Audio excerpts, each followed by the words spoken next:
Yeah, I think from our perspective as a utility, we're looking to partner with governments. I think that's a starting point.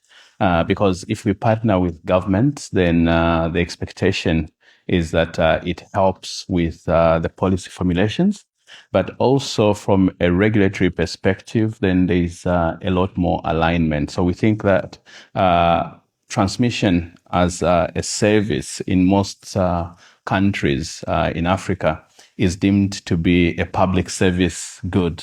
And from that perspective, the government, we see the governments in these respective countries to be a key stakeholder in that.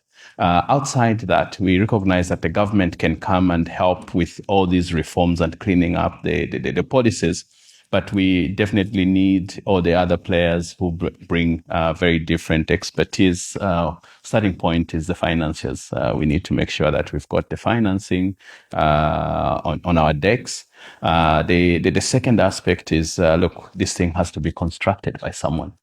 You need to make sure that you've got very good EPCs who can put up very good quality service at reasonable costs within an acceptable timelines.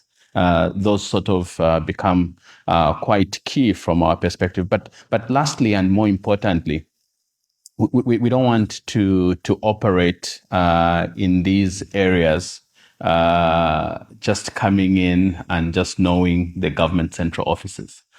We believe that transmission means we need to have some form of impact in the countries in which we are operating, and therefore some form of partnerships with the local communities. How do they benefit? Electrification, how do we ensure that even if you have a high voltage transmission line going somewhere, along the way, there is sufficient provision to make sure that we add value to the people who live in those areas by dropping in some lines, whether it's a substation there, so that there's electrification and we're bringing development and the right impact to the people who support it. Because if the people are part of the project, we believe that there is added insurance. It's insurance which you will not see in the P&L, but it's insurance because they'll deem the asset to be theirs because they benefit.